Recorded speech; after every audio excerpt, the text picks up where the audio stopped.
आज हम DNA packaging के बारे में समझेंगे। डीएनए की जो पैकेजिंग होती है वो एक जटिल प्रक्रिया होती है। हमारी कोशिका के अंदर डीएनए को पैक किया जाता है। सबसे पहले ये जानना होगा कि पैक क्यों किया जाता है, क्योंकि हमारे सेल के अंदर जो डीएनए पाया जाता है उसकी लंबाई जो है बहुत ज़्यादा होती है। इसी वजह से उसको पैक करना पड़ता है, अर्थात उसको फोल्ड करना पड़ता है। अब कैसे पता चलता है कि डीएनए की लंबाई ज़्यादा होती है?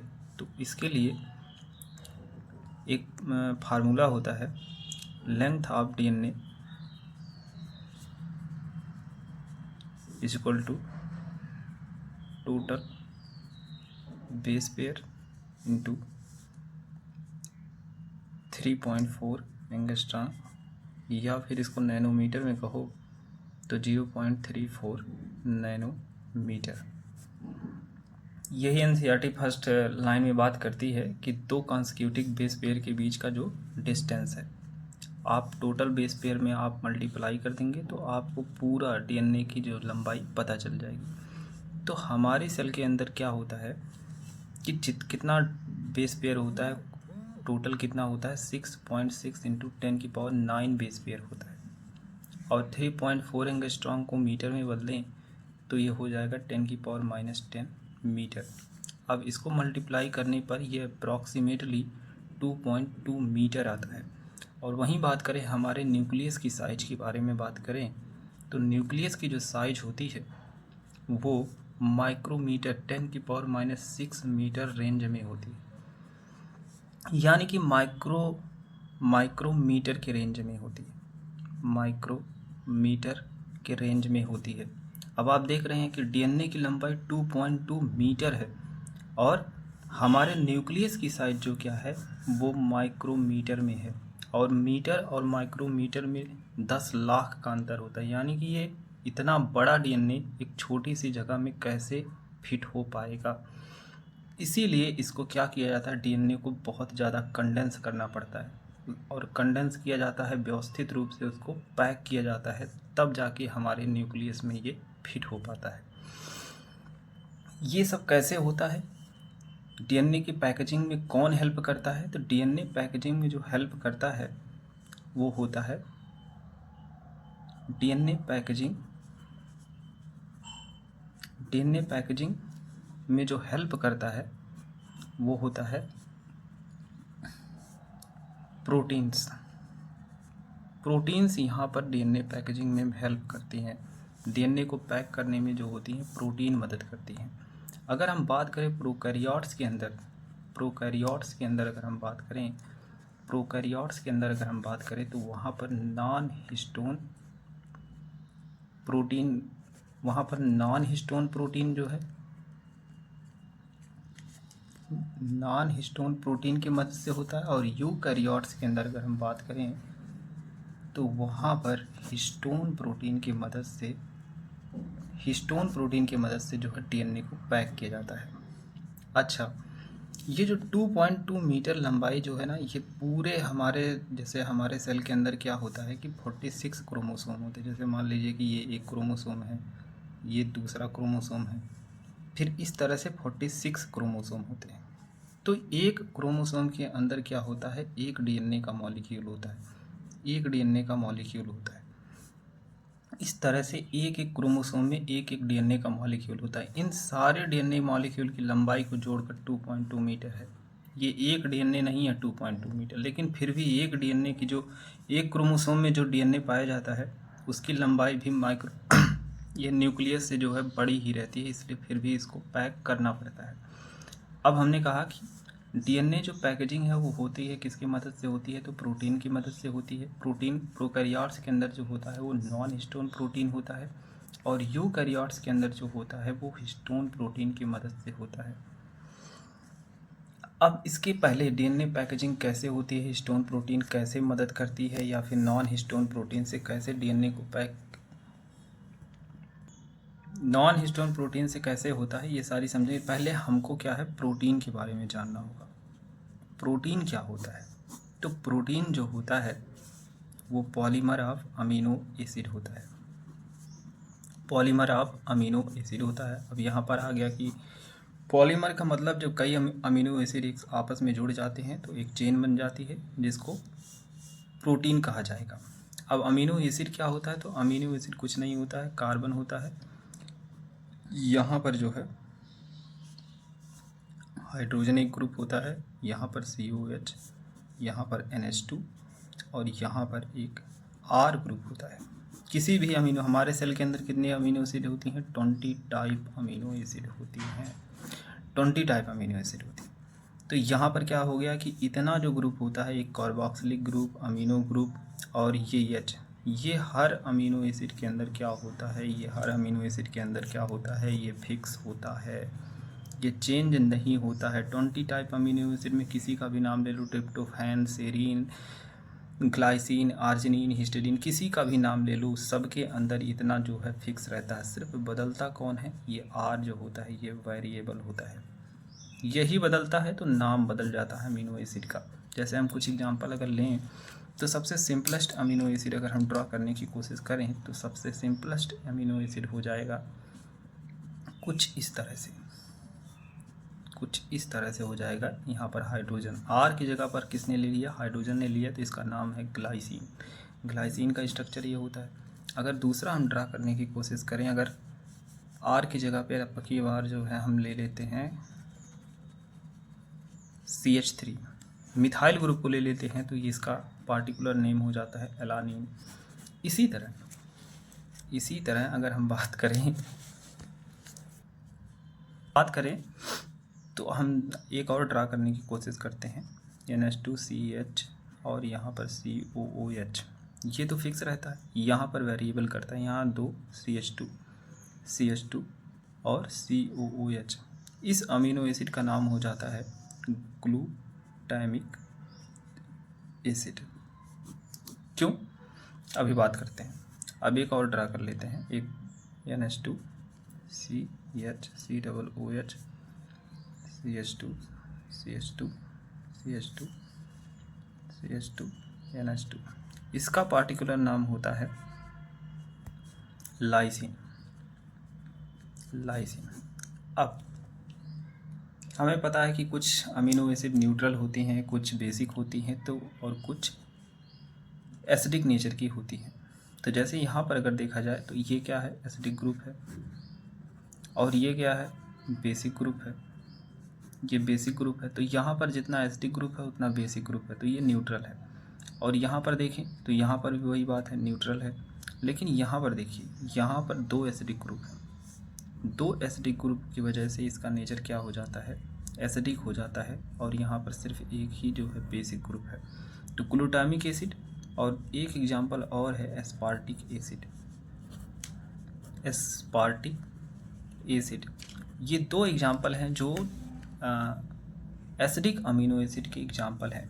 अब बेसिक की बात करें तो यहाँ पर NH2 ग्रुप और एक NH2 ग्रुप और है, 2 NH2 ग्रुप के आने से इसका नेचर क्या हो जाता है, बेसिक हो जाता है।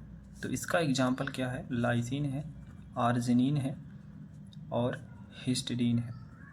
ये 3 हिस्टीडीन है, ये 3 ही एग्जांपल हैं जो बेसिक अमीनो एसिड के हैं, और ये 2 एग्जांपल हैं जो एसिडिक अमीनो एसिड के एग्जांपल हैं। बाकी 15 अमीनो एसिड सब के सब, रेस्ट ऑफ ऑल सब के सब क्या है, न्यूट्रल अमीनो एसिड हैं।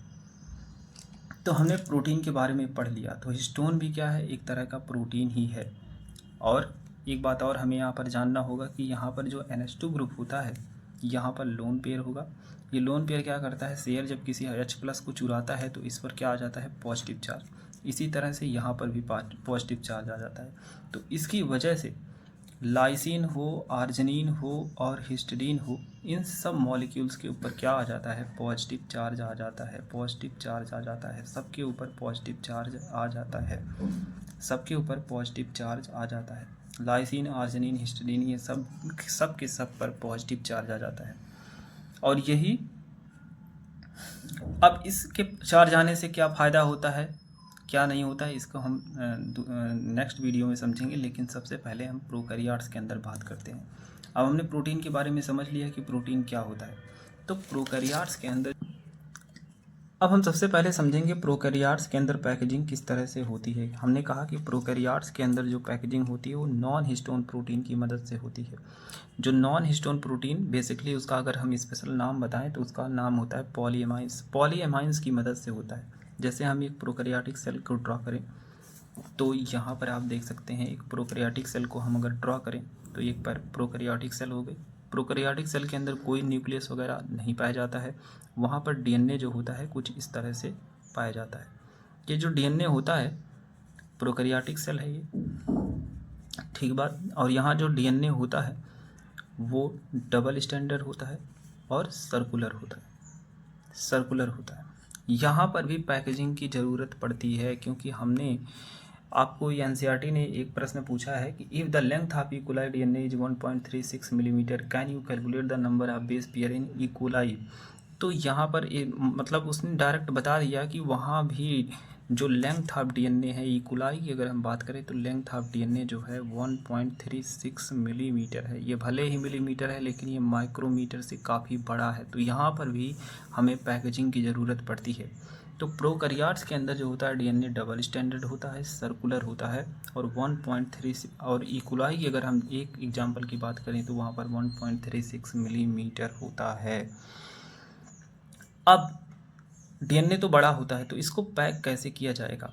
पैक करने के लिए क्या होता है कि प्रोटीन्स काम में आती हैं और यहाँ पर जो प्रोटीन्स होती है वो पॉलीएमाइंस होती हैं। पॉलीएमाइंस होती हैं कुछ इस तरह से होती हैं प्रोटीन ये।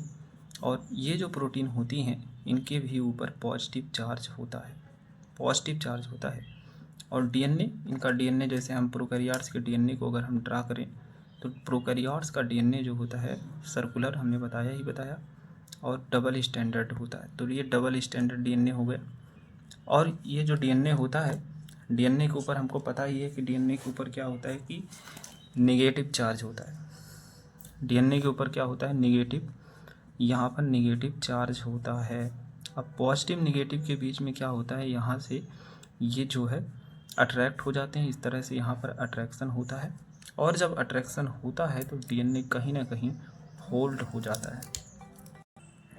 तो क्या होता है कि यहाँ पर बैक्टीरिया के अंदर क्या हो जाएगा तब फिर ये डीएनए जो होगा इसके चारों तरफ जो होता है एक फोल्ड बना लेता है।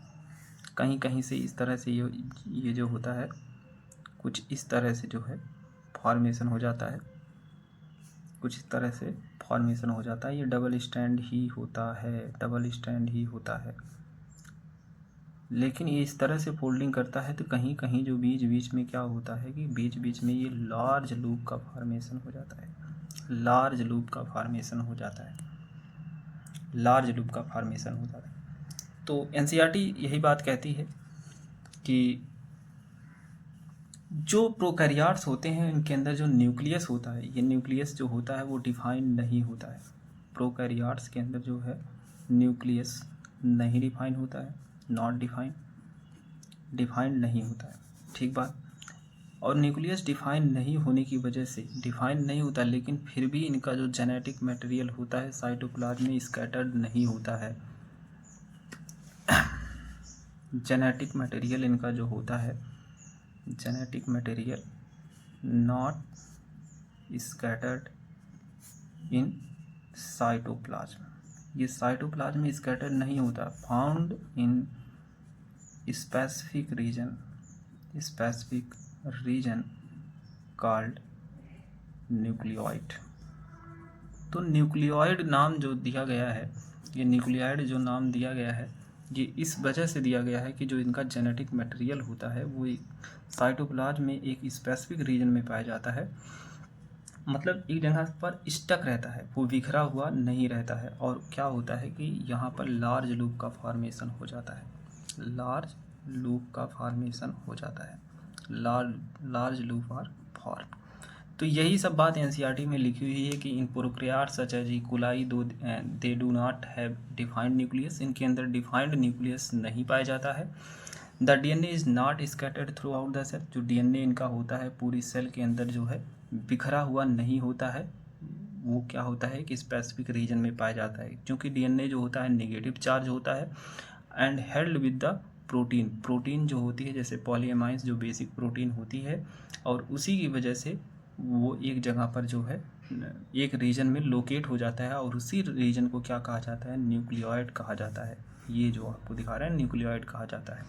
तो ये सब बात एनसीईआरटी में लिखी है और ये जो न्यूक्लियोइड होता है वो लार्ज लूप का फॉर्मेशन कर लेता है। ये बात इंपॉर्टेंट है, एनसीईआरटी में लिखा है, आप बगल में देख सकते हैं। तो इसके बाद एनसीईआरटी में एक क्वेश्चन भी दिया है कि उस क्वेश्चन को हम सॉल्व कर लेते हैं।